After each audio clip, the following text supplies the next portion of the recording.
একটা আবেদন নিয়ে তো ডিসি স্যার আমাদেরকে বললেন যে আমরা মামলা করলে মামলার মাধ্যমে আইনের ভিত্তিতে আমরা দেবো, আমরা কোনো ব্যক্তির হাতেই ফুটেজ তুলে দেবো।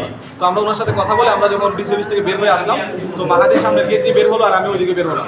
তো ওইদিকে মাহাদি বের হয়ে আসলো আর আমরা ওইদিকে আমি সাইকেল নিয়ে আইসে দেখি এখানে কিছু পোলাপান কলেজ ছাত্র দলের কয়েকজন নেতা কর্মী এবং আরও 20-25 জন পোলাপান মিলে এর উপরে অ্যাটাক করছে, এর মারধর করছে এবং এখানে স্থানীয় কিছু মানুষ তারা দৌড়ে দৌড়ে ছুটাইতেছে। তো আমি আর কারো দিকে না দেখে আমি দূরে আগে ওরে সেভ করলাম, করার পরে ওরা দৌড়ে দিক থেকে চলে গেছে আর আমরা চলে নিয়ে হাসপাতালে আসছি। কারা কারা ছিল অনেকেই ছিল আপাতত আমরা, কারণ আমি মানে ওইভাবে স্পষ্ট করে দেখি না কারা কারা এখানে ছিল।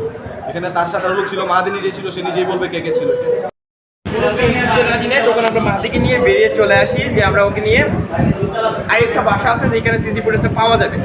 তো সেখানে যাওয়ার পথে ছাত্র দলের একাধিক কলেজের যুগ্ম সদস্য সচিব সহকারে কলেজ কমিটির যুগ্ম আহ্বায়ক 3-4 জনের নেতৃত্বে মাহাদির উপরে এলোপাতারি বসি এবং একজন বাইক নিয়ে এসে ওর পায়ে ধাক্কা মারলো, মানে ওকে নিয়ে যাওয়ার চেষ্টা করছে, কখন হত্যা করার চেষ্টা করছে। সেই জায়গা থেকে আমরা 2 জন ছিলাম, যতটুকু পারছি মাহাদিকে সেভ করে এখানে নিয়ে আসতে পারছি। ওর সারা শরীরে আঘাত। মাহাদি গতকালকে থানাতে দিয়ে সুরক্ষার জন্য গিয়েছিল। গতকালকে থেকে এর আগ পর্যন্ত মাহাদির উপর একাধিকবার হামলা হইতেছে, একাধিকবার হুমকি আসতেছে। এগুলো ওপেন মানুষ নাটকীয় ভাবে দেখতেছে আর বলে প্রুফ নাই। ভাই প্রুফ কিভাবে নেবে একটা ছেলে? আচ্ছা, এটা বিষয়টা নগদ নিয়ে এলো হার না মানা হার অফার।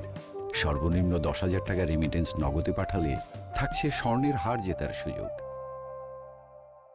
আমি কিছুক্ষণ আগে অনুমান 1টার দিকে সংবাদ পেয়েছি যে বৈষম্যবিরোধী ছাত্রদের হবিগঞ্জ জেলা শাখার সদর সচিব মাহাদি হাসান হবিগঞ্জ ডিসি মহোদয়ের অফিসের সামনে রাস্তার মধ্যে কতিপয় লোকজন তাকে মারপিট করেছে, তাকে কিলঘুষি দিয়েছে এবং লাথি দিয়েছে। সংবাদ পেয়ে আমি গেছি। আমি প্রাথমিকভাবে যে বিষয়টা জানতে পেরেছি না, ঘটনার প্রাথমিক সত্যতা আছে যে কতিপয় দুষ্কৃতিকারী, কতিপয় ছেলেরা তাকে কিলঘুষি দিয়েছে এবং তাকে লাথি মেরেছে এবং তাকে পরবর্তীতে তাকে উদ্ধার করে চিকিৎসার জন্য হাসপাতালে নিয়ে যাওয়া হয়েছে। বর্তমান হাসপাতালে চিকিৎসাধীন আছে।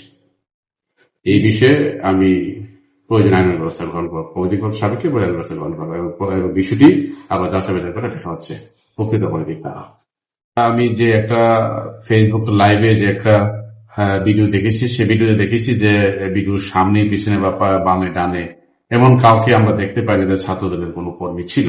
বাট এই বিষয়টা আমরা গতকাল থেকে আশপাশের নিরপেক্ষ সাক্ষীদেরকে আমরা জিজ্ঞাসাবাদ করেছি যে পিছন দিয়ে দৌড়ানো দিয়েছে এরকম কোনো তথ্যপথ আমরা পাইনি, বা আশপাশে সিসি ফুটেজ আমরা সংগ্রহ করার চেষ্টা করতেছি যে আসলে কি ছাত্রদলের কোনো ছেলেবেলে পিছনে ছিল কিনা। এখন পর্যন্ত আমাদের কাছে ছিল বলে এরকম কোনো তথ্যপথ